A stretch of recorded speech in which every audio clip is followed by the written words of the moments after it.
Are you tired of all the dating games, rules, and societal norms that make falling in love confusing and stressful? Then join us as we ditch the script and empower you to establish healthy, conscious relationships. This weekly podcast breaks down popular dating reality television and educates you on healthy versus toxic dating habits. I'm Brianna, a licensed therapist. And I'm Alex, a trauma-informed and certified narcissist recovery coach. Are you ready to ditch the script? Oh my God. I love it.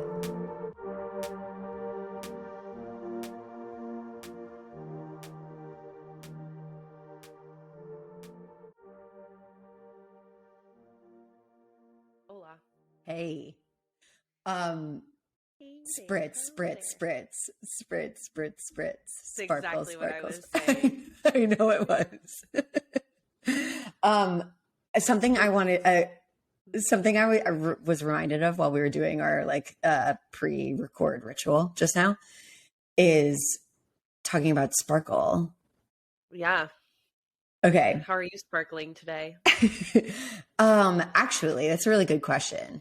Today I'm sparkling in a really grounded sense because today today I have this weekend I've had so much more time to myself than I've had in a while with days off. Yeah.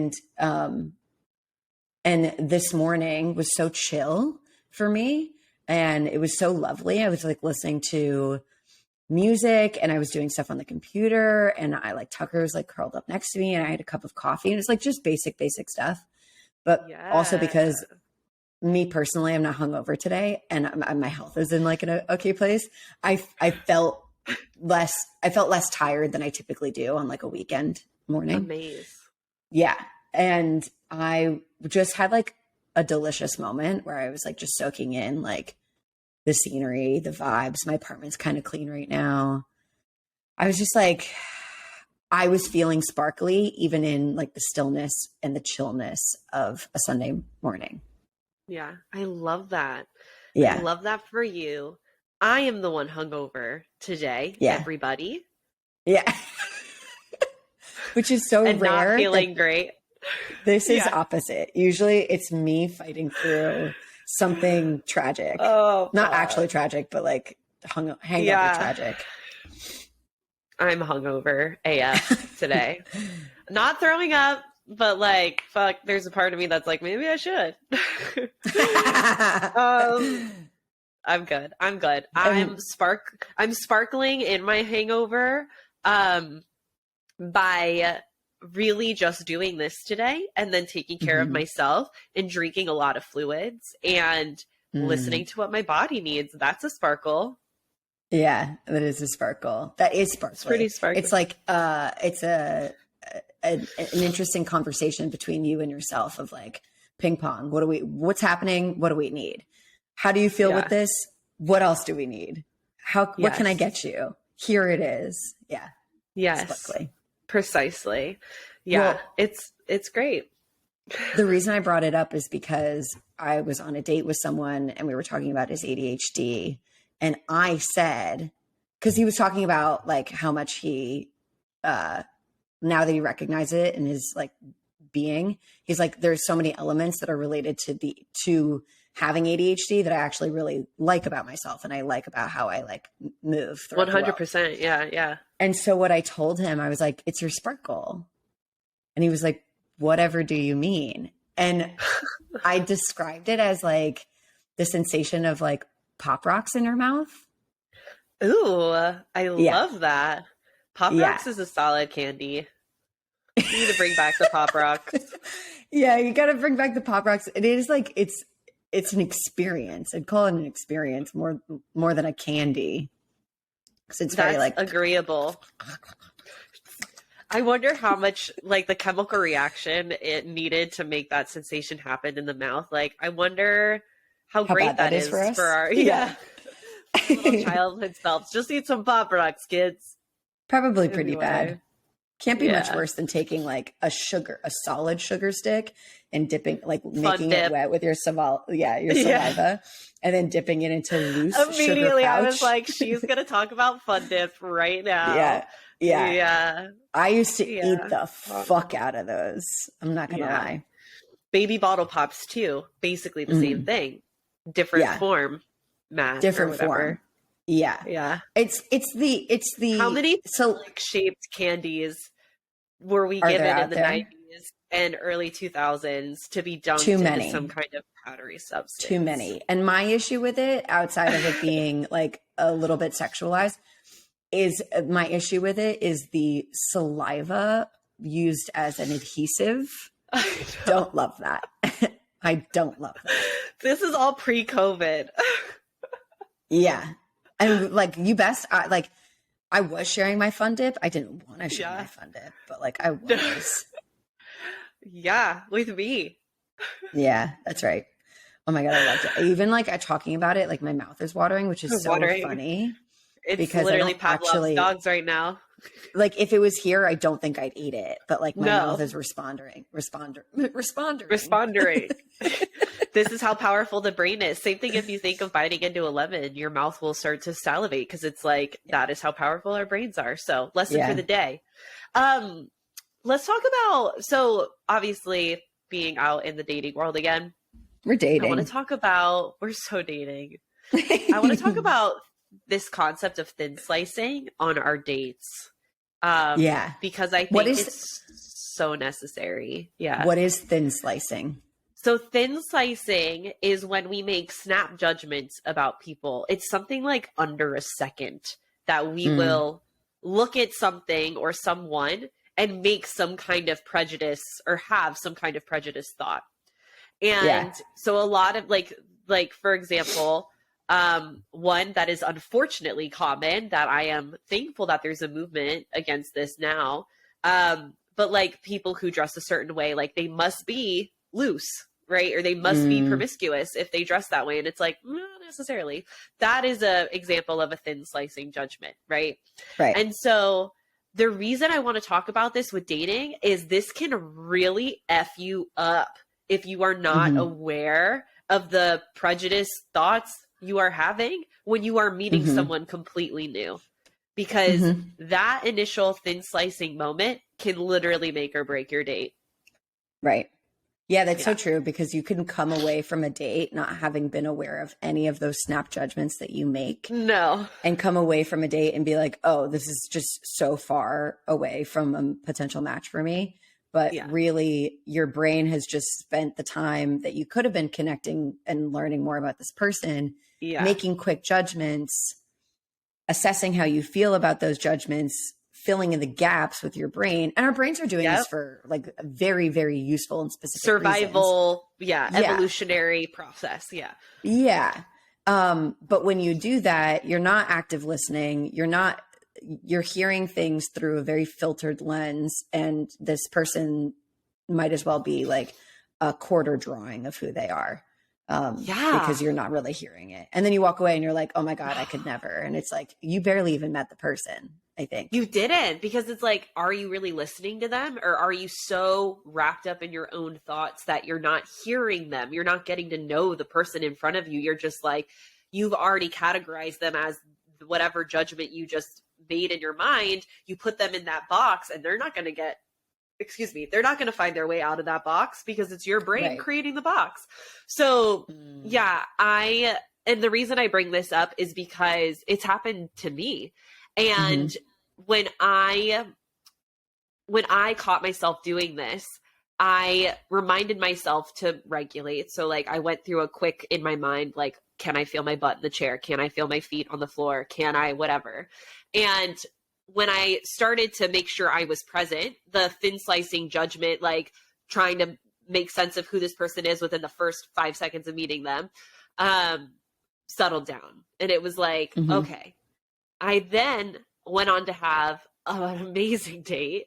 And so that's why I wanted to share this, is like, we need to be, and ironically, actually, I didn't even share this with you, but this concept of thin slicing actually came up on this date too, when we talked about it, because it is something that, like I didn't share what I was going through, but when I met you, I was thinking X, Y, and Z. And then I had to check myself because it was really judgmental.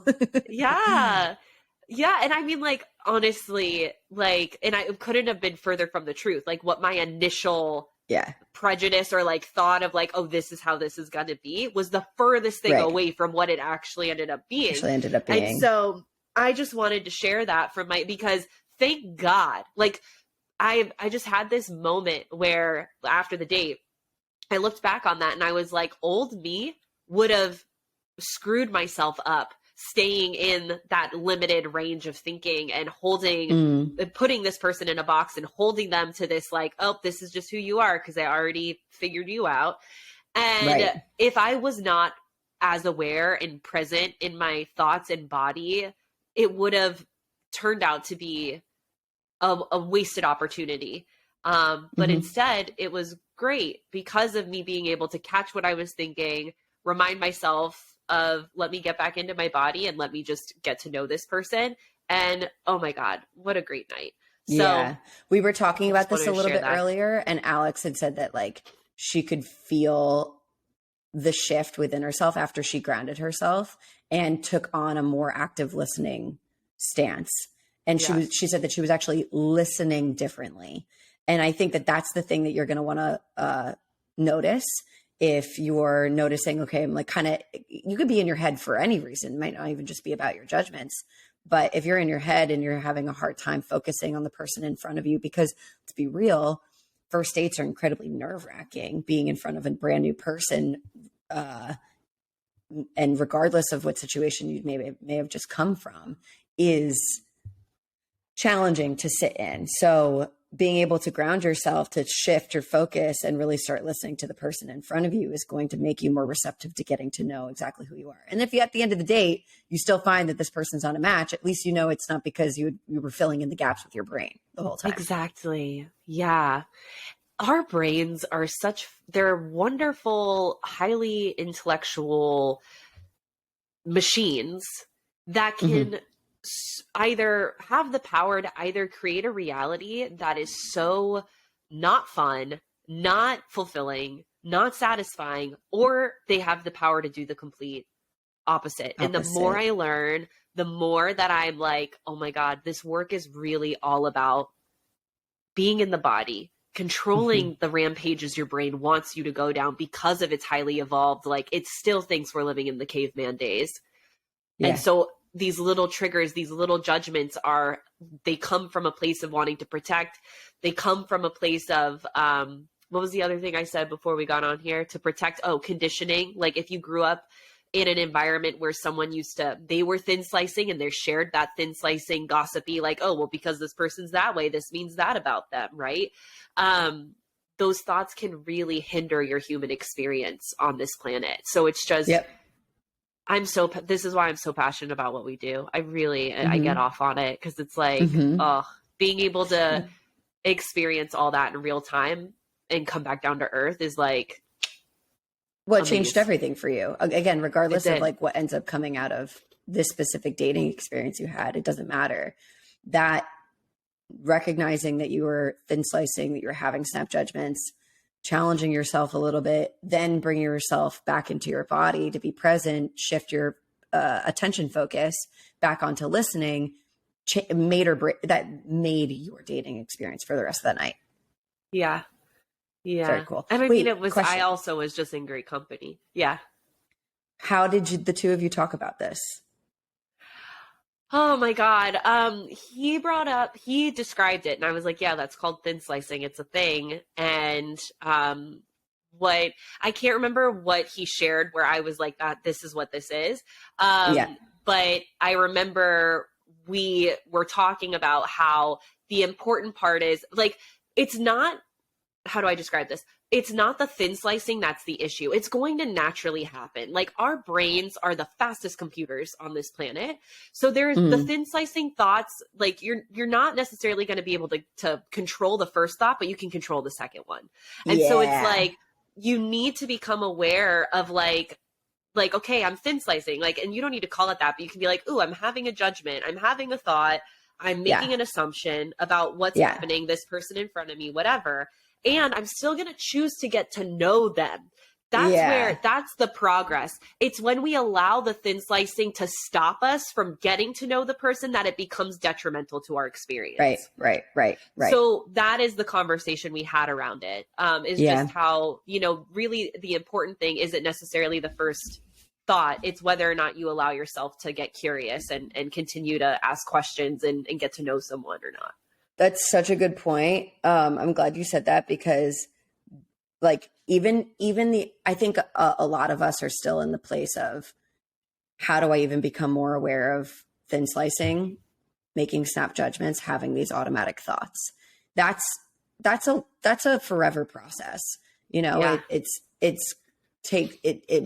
requires a little bit of mindfulness and some curiosity. And if you can look into those skills, if you're not familiar with them already, you can start to begin to use some really accessible tools to just bring awareness to the thoughts that you're having as you're navigating not just dates, but everyday life. I do this all the time. I'll be in a supermarket and I'll pass someone and I'll have just an unfiltered, sometimes really problematic thought.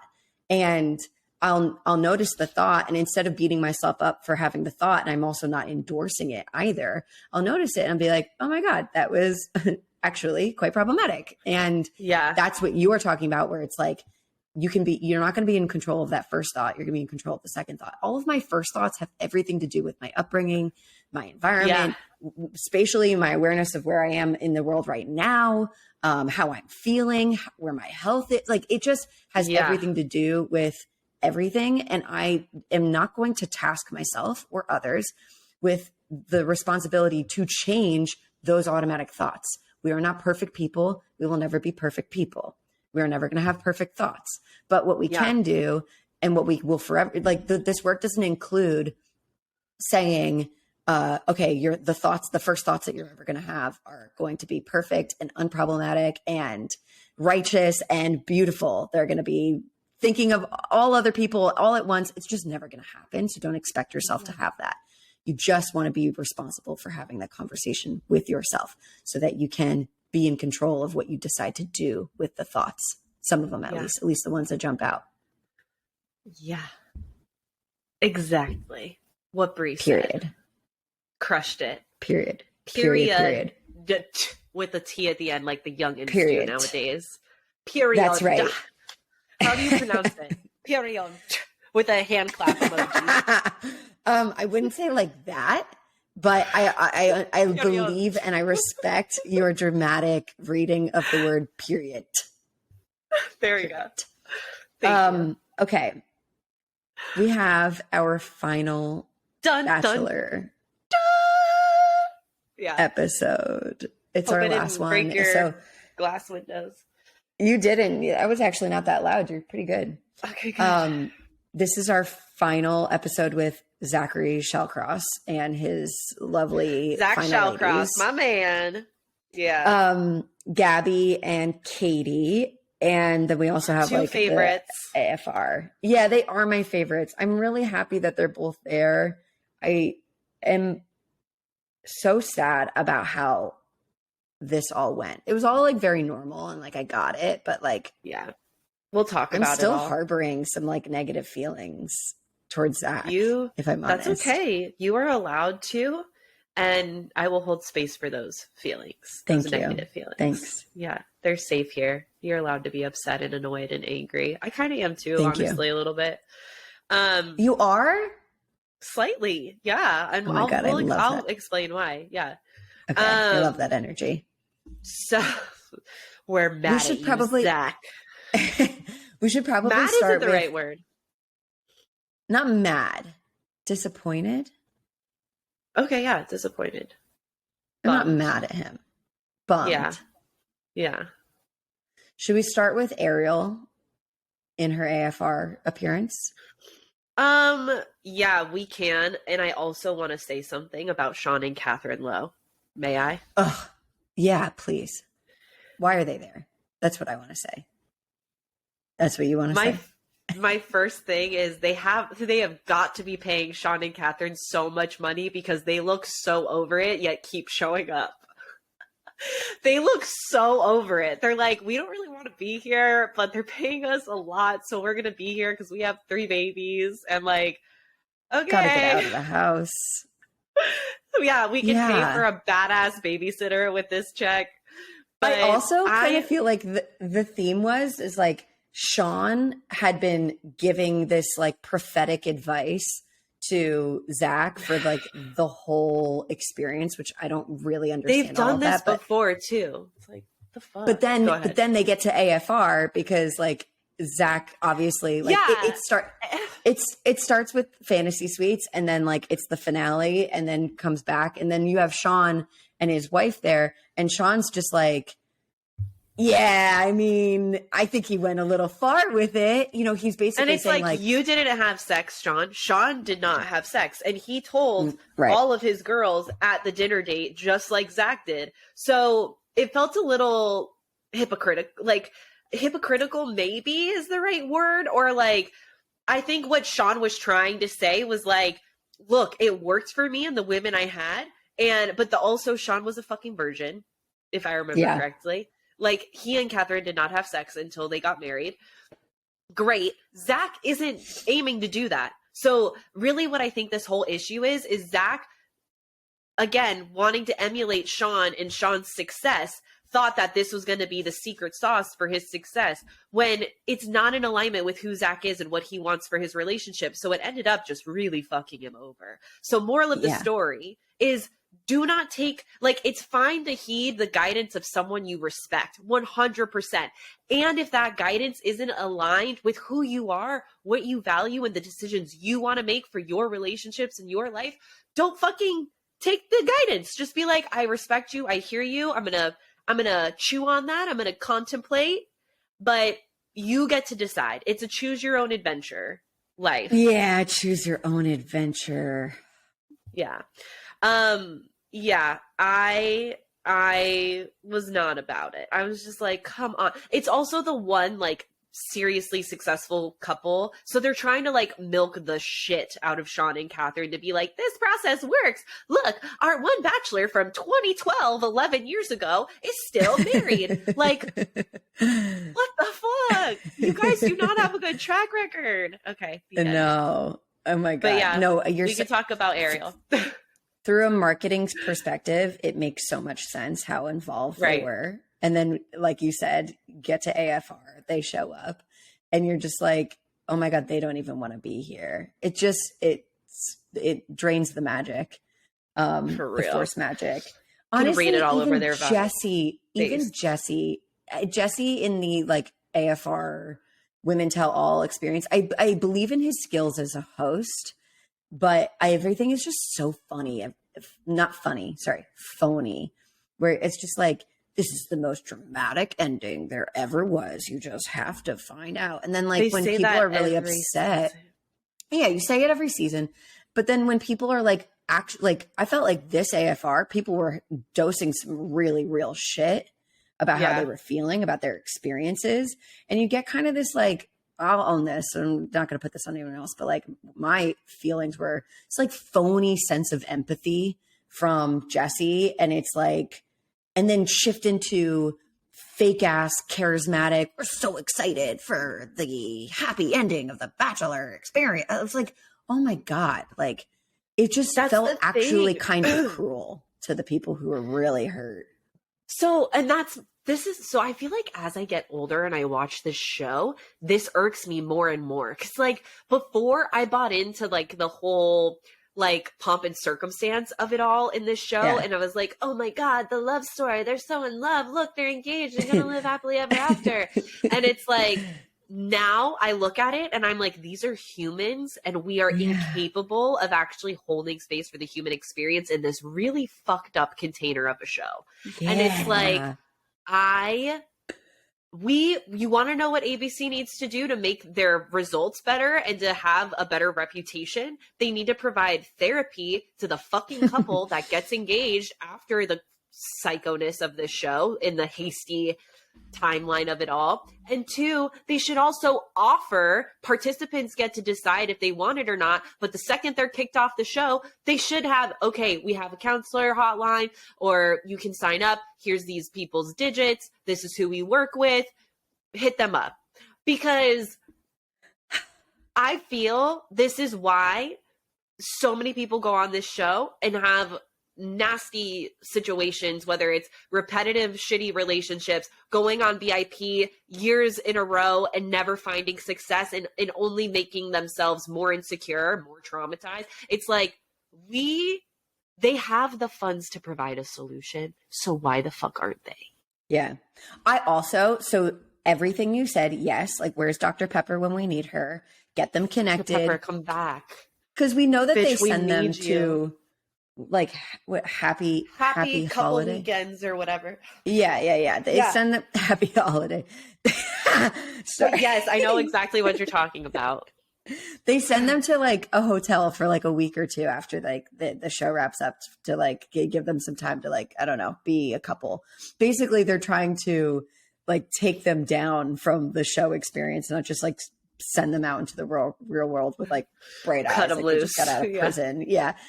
But here's your phone. So I think that would be, yeah, literally. I think that would be really helpful. Like, I really wish that they would give them some support. But I also think that's contributing to the lack of success in this show is and it is the show. It's the fact that people are feigning connections through a massively budgeted, like unrealistic set of circumstances. Yes. Exactly. And like, yeah, you fall in love. Anyone can fucking fall in love on a trip to Estonia, London, and Thailand, bitch. I'd fall in love with a goddamn ogre if I went on a trip like that. Yeah, 100%. 100%. Like, and someone said something. Oh my God, this is so annoying that I don't remember who was talking about this. Anyway, it was Susie from Clayton season. She was talking about how, and Susie and Clayton are no longer together. She was talking about how like there were moments in her season with Clayton that she was on these dates, or she was having these interactions, and she would have these real human responses to elements of the date to be like, oh my God, that was so thoughtful. And she would come to realize, and it's not like she'd been duped and swooped, but it just sort of settled in as they went back to their civilian lives, that the thoughtfulness that she thought was just an organic extension of Clayton's affection for her was really like, he's getting information from the producers after she spent most of her time with them, talking to them about her experience. And then they feed that to Clayton, and then he uses that on their dates. That makes it sound like Clayton's like a bad guy. He's not. No. But it does sort of play into the fact that like, this is a manufactured show. Like, this person is not actually, maybe they could be as thoughtful as you would want them in your relationship, but not when they're dating 28 people at the same time. Yeah. And they're just doing what they need to do to like keep the connections alive, keep the show alive. So it's just like, these are already piss poor circumstances to develop a real relationship under. You would have to actually like be realistic about that, and afterwards like spend some time getting to know each other outside of like the fact that they're going to set you up to take you to London to meet like the Queen's dogs and the bodyguard. Like, it's just ridiculous. It's redonkulous. It's redonkulous. So now that we've spent the first 20 minutes talking about the show, let's talk about the show. The show.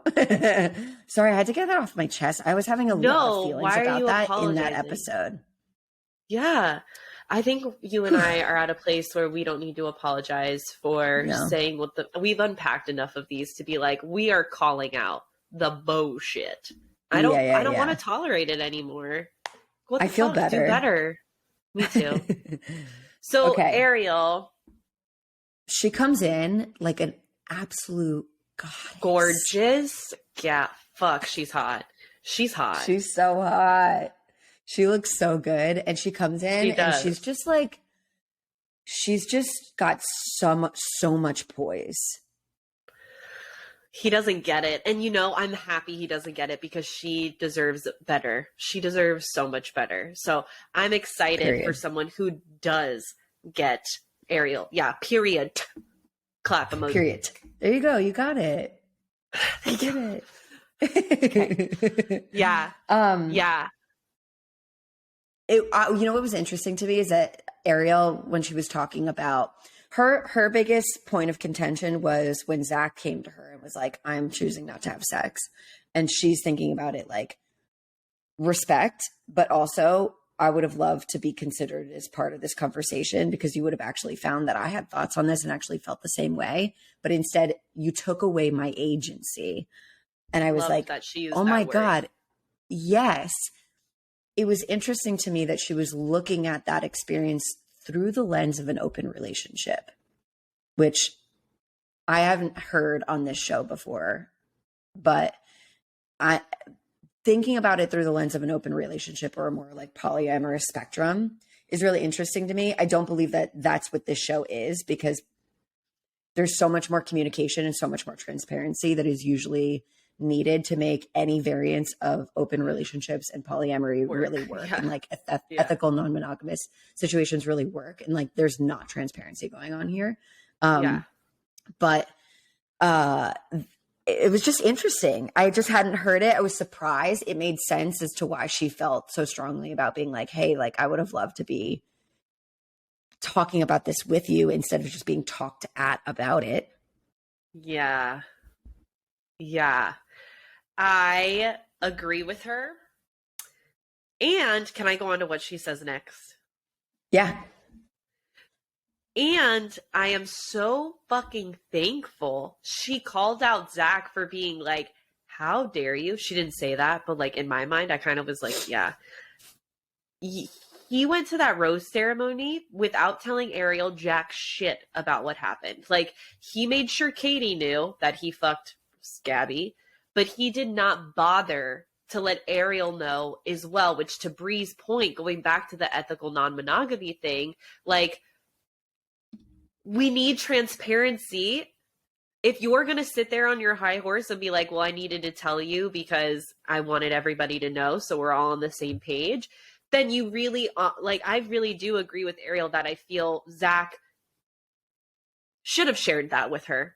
Like, especially because they didn't get that opportunity. I think when she was leaving, like, I don't think, you can correct me if I'm wrong, but I don't recall Ariel being like, you should have told me before. But I definitely think telling me when you're letting me go so that I'm not blindsided by that when I watch it back, like, that was shocking for me. It's like, this girl has gone how many months since this relationship ended, and she's just fucking now finding out that you had sex with someone else when you just told her you weren't going to have sex with people. Like, I think having a little bit of consideration of what people are going to find out when they watch it back is a good thing, but don't have that for one person and not for another. Yeah. It kind of like, in a way, and I don't think this was malicious on Zach's part, but it showed a little lack of respect, in my opinion. Yeah. I just think that I agree with you. I do think it's a lack of respect. I also think that he didn't think about it at all. I think that it totally agreed. I don't think it was malicious. Like, I think the reasons why he chose to tell Katie were different than the reasons why he chose to tell why he didn't tell Ariel. He chose to tell Katie because he was about to head into a date with her, and he wanted to like let her know he was going to keep her. Was right, he wanted to tell Katie that what the dealio was. But with Ariel, he obviously, like, their date had already passed. So to him, he's like, it's not relevant. I kept my promise with at least this one other person. So it won't matter. And yeah, that's when we should have known in that moment that Ariel was going. But I mean, we already knew. Yeah, we knew. And I agree with you. I don't think it was malicious on Zach's part, but it's like, in a reality TV show, everything is relative for everybody to know because all that shit's going to get aired on TV. So it's like, you know, I I think it would have been way more emotionally mature on Zach's part to sit her down like he did when they were parting ways with a lot of respect and love and compassion for one another, and say, and this is all going to be aired, and I'd rather you hear it from me than find out watching this back. But this is what ended up happening. And, there's a part of me that is a little embarrassed by my inability to keep my own promise to myself. And I'm feeling a little bit of shame about that, but I want you to know. I want you to know what happened. And I think she, being the badass bitch that girl is, would have been like, thank you so much for telling me. I don't think she would have wavered at all or had a moment of like, right, what some men would be like, or being emotional. Yeah, no, I think that she would have I think she would have handled it. Maybe she would have expressed a little bit of like disdain, especially considering being like, this is why I feel I have an issue with you just telling me that this is a decision that you were going to make, when like I'm someone to be considered in this as well. But then they would have had that conversation, and then they would have shown up at AFR and been like, this is how we talked about it. This is how we dealt with it. We're all good. But you know what? Upside is, since they didn't have that conversation, we got to see them have that conversation. And I thought how Ariel advocated for herself was a really good example for women to, or people in general, I guess, but like, to like just stand up for their feelings of their experience in a regulated way, in a way of like, I'm empowered to speak on what my experience was like. And I'm waiting to see that you hear it, not just give me some bullshit, nothing apology. Like I'm waiting for the understanding of what I'm telling you. And that's what she did. So that was rad. Yeah. Get it, girl. Thank you for leading by example. Yeah. Love her. Okay. So then we go back to Thailand and we start seeing what Zach's experiences are bringing the girls into his family. Yeah. And we see Gabby meet his family first. And what's interesting about Gabby's meeting with the family is that she's obviously having feelings from the day or a couple days before, where basically the fact that she had sex with Zach got aired to at least Katie. And now she's feeling weird. She's about to meet his family. She's like, I need to talk to him. And what I didn't appreciate from the Fantasy Suites episode that became apparent in this one was that it must have been through Zach's like final rose ceremony and therefore the toast, like something about him having a lot of negative feelings about some of his behaviors and like things that were going on. I totally understand how Gabby heard that. And she was like, oh my God, like I contributed to all of this horrible stuff that he feels like he's responsible for. Basically, her brain went, us having sex equals him feeling bad. And maybe not about like us actually having sex, but how it's like reflected on his behaviors. That makes me look bad. Yeah. And she's like, I need to clarify this to figure out what the fuck that's about, because if it's about what I think it's about, I cannot meet these people. Yeah. I appreciated her pulling in for a chat for this for a few reasons. One, I think her anxiety needed to hear the difference between, do I regret having sex with you, or do I regret making this promise that I didn't keep, right? Those are two different things. I think she needed that clarity. I think Zach needs to work on that clarity when he communicates, because I think that he tried to express that, but like did not do a great job of it until maybe sort of this conversation. I don't know. I still feel like it could have been better. And like, look, we're all humans. I'm not coming at Zach being like, you should be better by now at this. It's more just like, this is what we're seeing. This is what we're going to touch on to educate y'all. Be really specific about things when you're using words like, I feel shame, I feel regret, I feel guilty. Be specific about what it is about so that your partner isn't feeling like they're the source of those feelings for you. Because that's what she was feeling. So I'm glad that she did that. Like I said, I wasn't the biggest fan of how I literally have a note. He could have articulated it better. I just wasn't a fan of how that happened. But he ends up telling her like, no, I don't regret having sex with you at all. It was an act of love. He uses that word there, which immediately you see Gabby go, oh, he loves me. Yeah. This is good. And then they go and they meet the family. Yeah. What do you have anything else to add about that? I know, right? Are you going to say you wish he didn't use that word? Because there's a part of me that kind of wish he didn't use that word. I just think, and this isn't Zach specific, because I think there's a bit of this in all of us. Okay. I just think that sometimes we as people are so much more focused on just relaxing the tension that we can sense another person is feeling, that we will do and say things to help them feel at ease. Yeah. And unfortunately for Gabby in the position that she's in, she's hanging on every word because she's seeking any indication of where is he in this decision between me and Katie. And so every time he reassured her, and I get it, I understand why he's going to reassure her. It really kind of led her on because she's starting to feel kind of secure, which helped her go into that initiation, that meeting with his family, and she's feeling so good. Yeah. And like, you really watch her fall in love with his family, and you watch her really like open herself up to his family. Yeah. And I just felt for her because she's taking such a big risk, and it's important that she does that. But the wounded parts of her are still so active, and they need someone who actually can give her more than Zach can in the position that he is in as the Bachelor. That's how I feel. Agreed.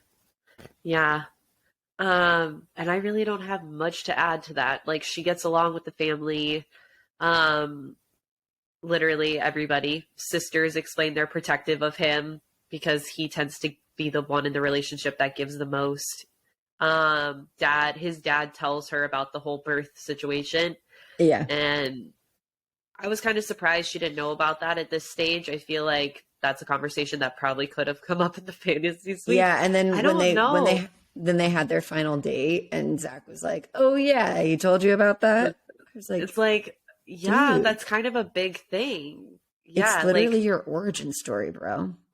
Yeah, I would have, if I was Gabby on that date and he said that to me, I was like, by the way, your dad told me this wild thing. And like, he said, oh yeah, he told you about that. I would have been like, yeah, he did. I'm curious to know, like, did you not feel comfortable sharing that with me? Is that something that you don't want to necessarily be known for? And that's why you keep it close to your chest? Like, you know?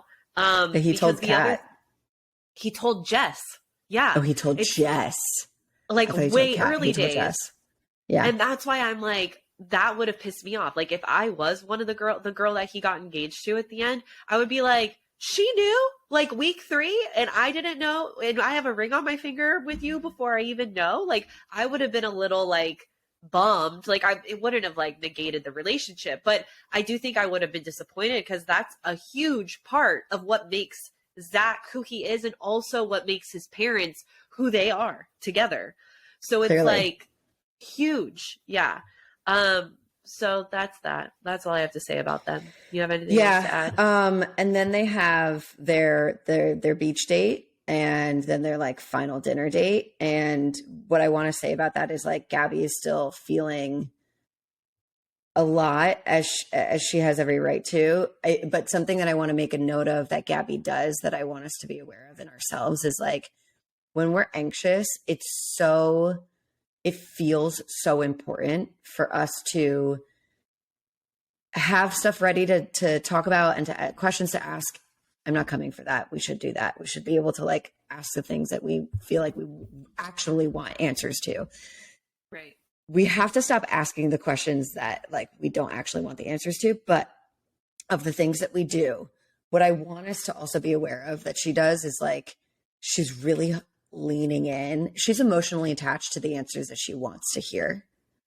And I think that is very problematic for us in our experiences, because I could have a difficult conversation with you, Alex, and be like, oh my God, if Alex doesn't tell me that she loves me and she wants to get married and like she sees a future with me and blah, blah, blah. Like I want all of that. Like I need to hear those things. I need that.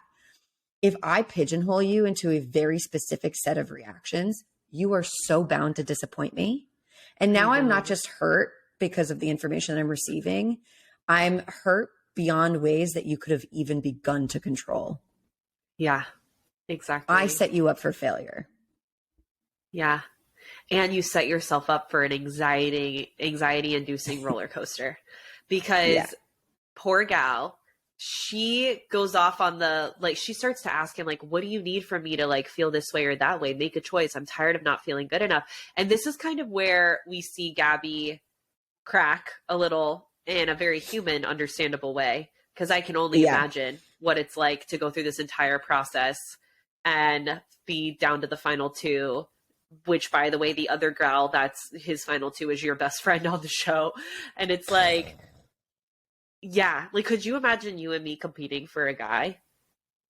We'd actually, I feel like we might be able to compartmentalize our friendship. Oh, but I don't know. I don't know. No, you know what I would do? I'd take myself out. I take myself out because I don't think I can handle it. And I'd rather preserve our friendship than like, be like, I gotta go. I get that. Yeah. But like, you do this. It's like, you do this. I can't do this. I can't do it. Which would probably make him want you more and he would come after you anyway. And I wouldn't hold that against you, by the way, in case we were ever in this really fucked up scenario. Okay. If we find someone that is dating both you and I from opposite ends of this country, we have a problems to discuss. I love you so much. I love you too. Okay. So yeah. She starts to unravel a little bit in this moment. And this is all because of what Brie was saying. Like, she had a very pigeonholed set of answers that she wanted to hear, words that she needed to validate her own security and worth in this situation. And she wasn't necessarily getting it the way that she wanted to receive it. And it really triggers the fuck out of her, which I think does a disservice to their connection in this last moment. I really do. Yeah. Because we've been seeing this come up the last few weeks. And at this point, Zach is and he expresses to her, like, I am trying to soak up every minute that I have and just be present. And I can imagine that, you know, if you're with Zach, if you are Zach and you're with one gal and she's like, I need reassurance, I need reassurance, I need reassurance. And the other gal is like, I trust us. I know you're going to follow your heart. I know how cool Gabby is, so I get it. And like, obviously I probably shouldn't have brought that up, but she's being very human. What are you going to gravitate towards in a partner? Right? The grounded one. Yeah. So it's like, we need to get to a place where we can manage our anxiety and these triggers when they come up, and also have the self-awareness of, am I triggering myself because I'm putting this expectation on someone else to answer and respond to me in certain ways? Yes. Thank you. That's exactly what I was trying to say. And and it's tough because I understood where Gabby was coming from. She's like, how is it that you don't know? And I'm like, yeah, how is it that you don't know? Fair question. But then he chooses to be really honest, which is what her words are saying she's asking for. Yeah. Don't ask questions you don't want answers to. And he's like, you know what it is? And the minute he started answering it in the way where he's like, Gabby, you know what it is? I was like, oh no. Oh no. But he was like, he was taking a risk in letting his own guard down to be able to be like, let me give her this dose of realness. She's asking what this experience has been like for me. I'm about to tell her. And it's not in this challenging way. He's just like, it's really hard. I don't know what I'm going to do. I'm trying to soak it up. I'm trying to be present. And when he said that, I was like, I totally understand what he's saying. Same. But for her, she's like, oh, absolutely not. No. So she gets really dysregulated. You really see so many of her wounds come up. Like I really felt for her. And again, it's like the 1 millionth time I wanted to just like hug Gabby and like speak to her inner child, because her inner child was talking. I want to be friends with. I know. Yes. Her inner child was like, and also like I relate to this. But her inner child was like, I guess I'm never going to be enough. like, here I am again in a situation in which I lose again. There's never going to be a person like I continue to fail to like be enough. And I was like, oh my God, her core beliefs. Like, I know. I felt so bad. And I'm like, no, you don't, like, first of all, don't take yourself out before like the race is over first. Yeah. Which she didn't, but emotionally she kind of did. Don't take yourself out before the race is over, and don't fucking like sell yourself this short. No, if this person doesn't Gabby's want you, if it's not that you're not enough for this person, you just might not be the person that he picks, because he can't walk away and be like, I got two. Yeah. We're all together. You know what I mean? Like, that's never going to happen. So he has to pick one. and the thing is, it's like, it's not because you're not enough. No. I always feel this way when it comes to the bottom two, because I was like, why wasn't it me? And it's like, they just had to pick someone. They had to pick someone. You're both really good options. Like, he could have a really good life with either of you. It's not this divine intervention of like, it had to be this person. So like, you are enough. It just wasn't. Yeah. Anyway, sorry. I don't want to cut to the chase. Obviously we know that he like gets together with Katie, like blah, blah, blah, blah, blah. But spoiler alert. Yeah, spoiler alert. But I do think that by the time they got to the dinner portion of this date, she had regulated. And you could tell that when Zach was sharing more about his thought process and why this was hard for him, really just going into more details. Again, I think he took the risk again, knowing that she was dysregulated earlier in the day, which I gave him credit for, because I would hope that like, you can't just placate someone. Like, you got to speak your truth, and when the truth is being asked of you. Yes. You could tell she was listening now. You could tell that she was understanding from his perspective. So it was good to see that. Yeah. I want to just reiterate what you just said, because this is huge. We cannot placate people because we are scared of upsetting them. We can't.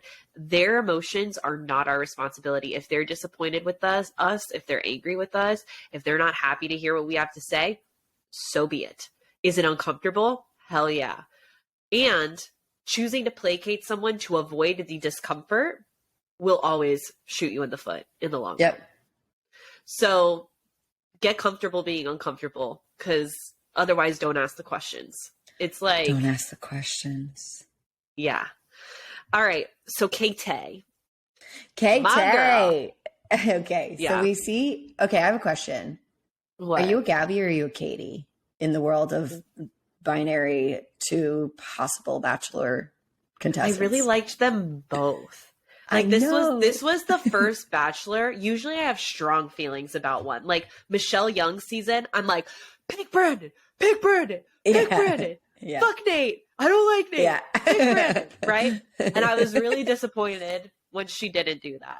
This time I'm like, Zach, you have two quality girls. You could go either way. Like, I really felt that. Bro. I was like, you did a good job. You've narrowed it down. Making words narrowed. Up. You have narrowed it down. Narrowed/married. You have narrowed it down to two amazing women who are wonderful and have the potentiality to do. You could do great things with a partnership with either of them. So I love Gabby. So there's a part of me that was like, I wanted him to choose her just because she reminds me of a lot. So I'm like, I want to feel chosen, I guess, through this weird fucked up way of the show. But I knew it was going to be Katie in this episode. I knew it. This was the episode I needed to see. And based off of what happened with the family and their final date, it was like, I knew. What do you think it was about Katie's meeting with the family that felt so clear to you, at least? Okay. Gabby felt super scripted with the fam. I think and I get this. I get why if people are anxious, they want to have certain things that they want to say to the family, probably canned, like stored away in their brain. So I think Gabby did a little bit of that because we see her be anxious. And so I think she just was like sharing the things with the family that everyone wants to share. Whereas with Katie, I feel she was way more vulnerable and honest with them about how she was feeling. And because of that vulnerability, it bred a deeper emotional connection with the family because it felt super honest and genuine. And so that was one. And the other thing where I really saw it for Zach shift was in their, when they're sitting in the couch, he like goes to their hotel room. It's like the last little moment they have before the whole proposal. And in there, when Katie's doing the whole, like, I know how unreal Gabby is, and I know how, and I probably shouldn't be bringing it up, but I trust you to follow your heart. In that whole conversation, I felt it. I just felt it. I was like, this is it. Yeah. This is it. Like, they're great for each other. Yeah. So that was that. What about you? Did you notice anything different? I think, while I'm sure it wasn't easy, Katie's process of like noticing that she was getting emotional or vulnerable in discussions with Zach's parents respectively and even his sisters, I think I could see that she was like, okay, I'm going to let myself just be here in this moment and say what I want to say and not just like run away from it. And I thought that was while of course it was probably really uncomfortable, it was a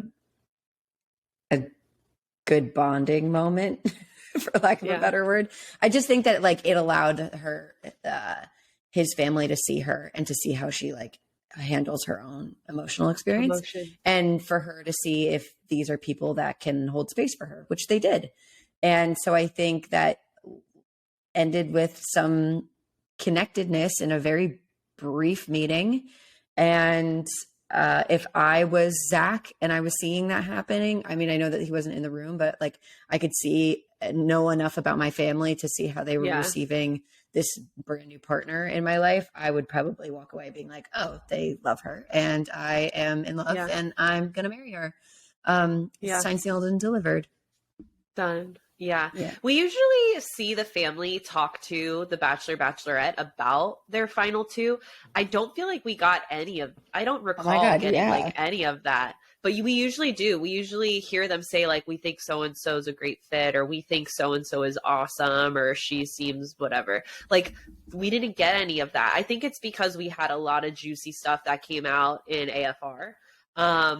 But they had to make space. Like, they, editing, they cut out all that juicy shit to make space for the other kind of juicy shit. But we all know they talk about it. So I can only imagine what the family had to say to Zach about both of these gals and the difference they felt between meeting Gabby and Katie. Yeah. But we will never know. I'm also, there's a part of me that's so certain that they were like, they're both great. Sounds like you have a really difficult decision ahead. It could be, but I think the conversation with the sisters was really different. Yeah. For the two girls. Oh, it's true. Like Katie really was told them how much she cares for Zach because they're protective. And she's like, I've always been left by men and like I love your brother. Like it was just different. Like the conversation with Katie and the sisters was different. Yeah. Okay, moving on. Okay, so then we have really what comes next is Zach's meeting with Gabby to, the whole bit, the final person gets out of the car or the runner-up rather gets out of the car, and then they go meet up at the spot that is like set to look like an engagement. Pause right now. I want to hit pause really quick. So we all know that the first one out of the limo is the one that gets dumped. So when I saw the hem of her yellow dress, I was like, confirmed. Okay, this is what's happening. But I fucking love, and this is really like, I adore Gabby. I think I know what you're about to say. The fact that she was like, this is not a good place. When Katie gets here, do not do this to her. I fucking loved that. Yeah. I was like, she's looking out. I think she knew, like, Katie's next. Like, she's not going to propose to me and then dump Katie. Like, I feel like she already knew when she got out of the car. And have her besties back in that way, when you're about to go get your heart broken, and she could have just not said anything. And that girl, Katie, be wearing white. So it's Katie like wearing white. Yeah. So I just thought that that was such a, like, what makes Gabby Gabby. And I love that about her, because she just uncandidly was just like, or don't do candidly this. rather. Yeah. Don't do this to my girl. Like, don't do this to my girl. Muddy, this is bad. It's muddy over here. Yeah. I thought it was the cutest thing. Okay, anyway. So she descends from the muddy drop-off point down to the beachy, sandy area she looks situation. Stunning. Yeah. Not a lot of people can pull off highlighter colors, but she highlighter color and a slit up to the hip bone. Yeah, sexy as fuck. Damn girl. She looked so good. She ain't got no panties on. I hope she does, because we're gonna see something. She gets there, and this actually broke me. It broke me. Because obviously Zach starts talking, and she knows in her head that he's gonna like, he's setting this up for like, I have loved everything about our connection, and like, it's not happening. And as soon as like, and I get this, because the minute that someone says something that is counter to how they've been laying up their statements, we know your brain's like, got it. Yeah. And again, I want people to understand, like, especially if you have any conflicting feelings about Gabby's reaction in this moment, I want you to understand that our brains are constantly working to protect us. Yeah. Gabby's brain heard the change of tone, change of content, and was like, no more. I want no more. And Zach's like, obviously feeling bad. So he's like, and he's the Bachelor. So he's like trying to get through his little fucking speech or whatever. And he's like still trying to talk. And she's like, please stop. When you start hearing someone get to a place where they are in a social setting where they know they are being watched by multiple people, they know that people are going to be watching this on camera, filmed, and you literally see someone beg for someone to stop, they have reached a point of they cannot handle anymore, and you really needed to shut the fuck down. I was so annoyed. The fuck down. Wasn't that annoying? I was so annoyed that he did not respect her ask. I was pretty angry, and I was like, where is this coming from? Is this from Zach feeling, again, guilt and shame because he knows, actually, strike that. He's not feeling guilt and shame in this moment. He's feeling a ridiculous amount of empathy because he knows what he's about to tell Gabby is going to hurt her. And so he is over-explaining to try and protect her heart, but that is not what she needed. And it's like Gabby saying, please stop. I don't need to hear it. I already know. And she kept saying it and kept asking, and he kept pushing forward and kept saying, and it was like a fucking train wreck. Like, oh my God. Like, stop, bro. Like, stop. Yeah. She knows. So you don't need to deliver the final blow. She knows. Yeah. I was so proud of her that she acknowledged that Katie's amazing and lucky, and I wish you both all the best, and I don't need an apology, because then he goes to start to do the whole I'm sorry thing. And basically what I'm really the picture I'm trying to paint here is we see the way that when he had to deliver the news to Katie that he slept with Gabby, we see the same communication breakdown. He's saying all that to deal with his own shit. And now again, same thing. He's saying all of this to deal with his own shit. And it's very like traumatizing for Gabby. It's very overwhelming for her nervous system. And so what I don't like is that she ends up comforting Zach. I got mad. He starts walking her back to the car, and my notes are, once again, the woman is comforting Zach because he can't shut up. Is what I put. And it, she keeps saying she's okay. She's going to be fine. But he can't stop but like apologizing. Yeah. And it's like, no, like he really should have been the one to just be like, okay, I respect you. Thank you for understanding. Thank you for your well wishes. May I walk you back to the car? There is power in being able to say, like, I know that this has been really hard. I wish that there was something better that I could say to make this better. And I know that that's actually just not an option right now. Like being able to name and validate someone to say, like,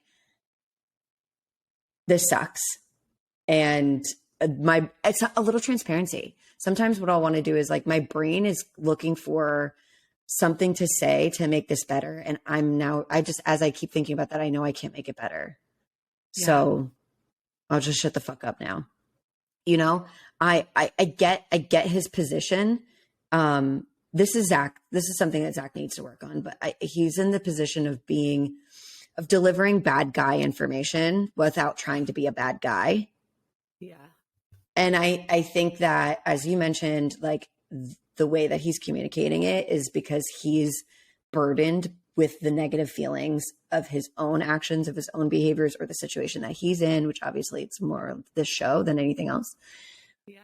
But he's more focused on relieving himself of his own burdens than necessarily recognizing that it's going to have a ripple effect onto the person he's relaying it to. So like, okay, are you happy that your conscience is cleared? Your conscience is cleared? How about this other person now? Yeah, we can't trauma dump. We can, and not even like overshare, whatever you want to say, emotionally dump on, emotionally word vomit, hoping that we're going to soothe, which by the way, 90% of the time it doesn't actually soothe us. And I just wish he just needs emotional intelligence there. He needs to know how to label his own emotions and sit with them before he communicates through them. And all of us, by the way, all of us need to do that. And we all need to master that skill, because within relationships, it's fucking imperative. Like there is no time when you are emotional that it's a good time to sit down and have a logical conversation. Like we need to deal with the emotions first. And because he was so emotional himself and trying to deal with his own shit and not knowing how, he just wouldn't shut up. And it was hard to watch. And I really felt for Gabby. Now we go to Gabby live, and she brings up something that I didn't know that made me a little bit more angry about this whole thing. Yes. Before Gabby in the car. Okay, Gabby in the, oh, fuck this. I don't want to talk about this. This is too raw and emotional. Okay, all that I'll say is... I'm kidding. I'm being facetious. Gabby in the I hear your boundary, but I'm going to say something anyway. Gabby in the car. Again, I just want to speak up to the fact that like, this is like, I know that this is just a deep, raw, emotional expression of her inner wounds. Yeah. And I hope that people can give her grace that she may not feel this way all of the time, but that this is actually the stuff that needs support forever. But it's her expression of, I'm unlovable. If I was lovable, I wouldn't be in this situation. Actually fucking murdered me. It murdered me. And again, like, I want people to know, like, you are lovable. Like, you're lovable. Our core beliefs, things like I'm unlovable, I'm not desirable, not good enough. Those are core beliefs. Those are a microphone held up to the deepest grooves of our sense of self. And the thing about our core beliefs, and I probably mentioned it here before, is that they are carried around with us at all times. And unless we check them and we notice when they're coming up and we can label them and recognize that the games that they play on our hearts and our minds, we will find ourselves interpreting our experiences to reinforce those beliefs everywhere. Yeah. Example, Gabby's core beliefs are, I'm unlovable. So in this experience, she's like, this happened to me because I'm unlovable. We're assigning the story. Yeah. Put the story down, y'all. If you're not in therapy, or you are in therapy, if you find yourself in therapy soon, tell your therapist, I want to explore what my core beliefs are, and I want to know how they're reinforced in the world, because I keep finding myself wondering why I'm the problem, and I need to figure out what's actually going on. Period. Like, Gabby needs support with this. Bad. Yeah. Go off, run, be happy, run into the sunset with that therapy tip. Yeah. The other thing about ADHD that we know, rejection, sensitivity, dysmorphia, or whatever I think that's the name of it. But it's like the emotions, because of the way the brain works with folks who have ADHD, the emotions and the rejection is 10 times or can be 10 times more intense than someone who's neurotypical. So what does that mean? More grounding, more regulating exercises. That's like, if you follow me on the gram, that's why I preach it every fucking day. Like, yes, it's trauma, but it's also the way that I'm built. Like, I need to support myself that way to be able to know that if I were to be dumped, it's not me. And that's okay. Yeah. Like, it just wasn't the right fit. Yeah. But I had to do a lot of fucking work to even be able to sit in that belief and own that. Right. Right. Yeah. So it's like, I just want to say, if anyone is like watching Gabby go through it and has felt that way, and maybe you have an ADHD diagnosis, these are all skills to implement, like the regulating skills, the knowing what the awareness around what my core beliefs are and how they are reconfirmed in my subconscious mind, but in my very literal external world. Yeah. This is all empowering stuff to be able to truly experience your life in a wonderful, real way. Yeah. Yeah. Yeah. So can we go to Gabby Live now? Yeah, we have to. We have to. I was agog I didn't realize, but honestly, like, my naivete is coming out here, but I'm going to be really honest with y'all. I didn't realize that it's like an all day, like, they're getting ready all day. They're doing interviews. They're setting the fucking space up, which in like again, I feel kind of embarrassed admitting that like my brain never thought this through. But when Gabby is there live and she's sharing, like, if he knew that day that he wasn't going to choose me, why did he make me go through the getting dressed up, the getting the hair done, the getting the makeup done, the doing the interviews and the like all this shit to then just be dumped? Like, he could have told me. And I get that. Me too. And again, I expect that people would have like conflicting feelings about this, because even in my own head, I was like, it's the show. And like, right. Yes. We know why. Yeah. However, I heard what I heard Gabby say is basically like, if this person really cared to understand me and was in a relationship with me, they would have known that that was not the appropriate setting for me to be delivered that information. He really needed to do kind of what like didn't like Rachel kind of did this with like her runner up. She like went to his hotel room and like told him like, hey, like, it's not going to work. Obviously there was some other stuff that happened before that, but yeah, he needed to think about the person. Of course, you can do whatever you want to do. You can do whatever you want to do. I would hope. Yeah. No, you can. Like, you can listen. Remember Katie Thurston's? Like, no one was left. Like, that's so true. It's not because she was like dumping them. Everyone kind of left. Like, it was a scene. But yeah, poor Katie Thurston. Girl. Okay.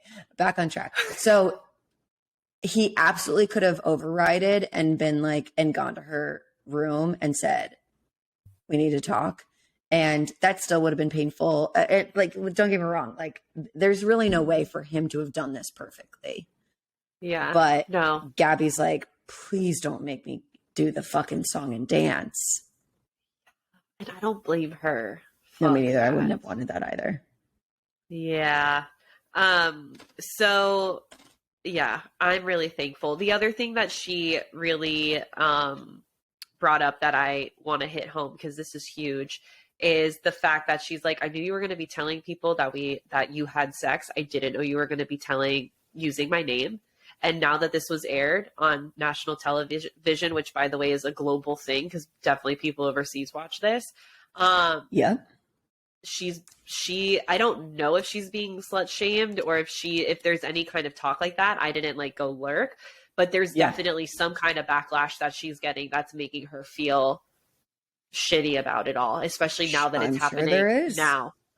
Yeah. Sure there is. So, and I agree with that. It's like, it didn't need to be disclosed that it was her. Like, I don't know how they could have done it, the show, but great fucking point, Gabby. Like, I didn't even think of that. And then when she brought it up, I was like, ooh, poor girl. Like, I can only imagine. Like, it's so annoying that the sex thing, like the whole thing, Zach being like, I'm not having sex, blah, blah, blah.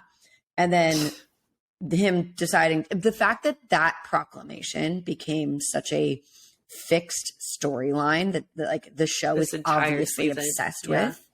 They're obsessed with it. Is so unfortunate because there are so many other fantasy suite situations where we don't know if they had sex or not. We have no idea.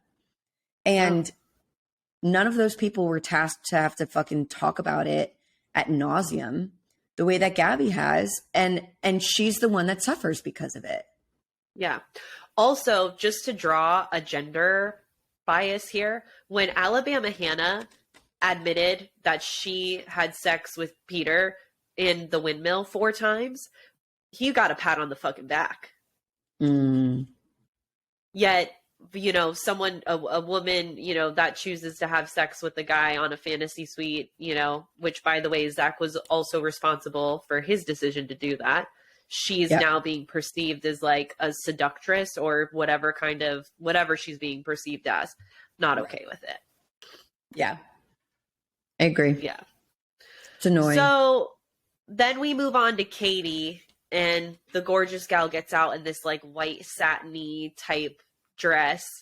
She gets down there and fuck, her speech was good. Yeah, I Bitch know. Can write. I am like, damn, son, teach me how to say those sweet nothings. It was a beautiful speech. Zach was super awkward is what I wrote. I said, damn, Katie's speech was insane. Zach is so awkward. Those are my notes for the engagement. Yeah, she's just an incredibly intelligent, funny, witty gal, likable person. They both are, which is so interesting because they're so different. Sorry, I'm like eating corn chips. I'm starving. That's okay. You ate your corn chips. I'm living my truth. Yawning. Woo. I'm living my truth over here. I actually don't have many notes on their engagement or even AFR because they didn't get that deep. Happy for them. Love that for them. I do also, my lens, it was so icky in my body and my being to watch the celebration afterwards, knowing that Gabby was actually just so uncomfortable up there and dealing with so much. And basically one of Gabby's pain points in this experience has been, I wish that you told me as soon as you knew. And we'll never know when did Zach really know. But I do find it really, well, yeah, he did. But like, I do find it really funny and a little fucked up that like, Zach will tell her I didn't know. I don't know. I you know, whatever. And then 2 seconds later say, I knew then. Like, what the fuck? Well, he knew then. And with Katie, he's always known. It's just, it's invalidating. It borders so gaslighting. Bad. It's not gaslighting, but it borders it. And it's just sort of like, I felt for her. Like I felt for her as a human being to have to go through all that at the, like, okay. Something that actually haunts me in the last 24 hours since I watched it is Gabby's breakup. And then the next face that you see is Gabby at AFR. That girl is fucking struggling. She is, and hopefully it's just in this moment. And this isn't like more of a reflection of how things have been like for her for the last couple of months. But to be in that hot seat and watch that back, she looked so upset and so scared. Yeah. And I was just like, and then she has to have this fucking conversation with Jesse, who probably gives half of a shit. And then with Zach, who is the esteemed and favored bachelor. It just fucking sucks. And then her BFF comes out and they like celebrate. Oh my God, happy ending. Blah, blah, blah. And I'm just like, oh my God, this poor girl. Like I would want to absolutely set a fire. I have a lot of respect for Gabby to compartmentalize her friendship with Katie and like love and support them. And I think it's, I honestly, I do too. And I think that's great. I think that shows their emotional maturity. It's great. And love for one another. Yeah. I would probably need a break. I would probably need a break. No?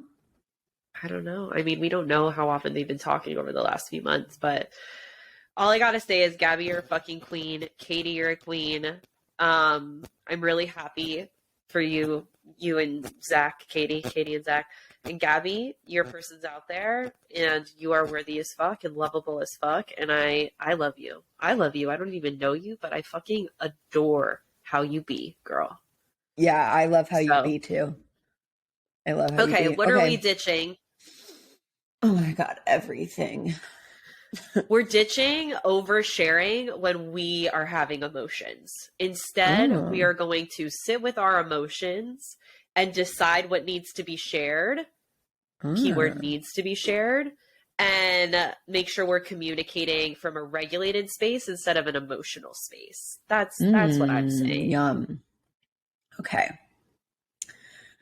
I think, even though as much love as I have for Gabby, again, I want to use her as an example, that we're ditching fixing ourselves to only be satisfied with a very specific kind of answer when you go to your partner with something, especially something that you're having a hard time with.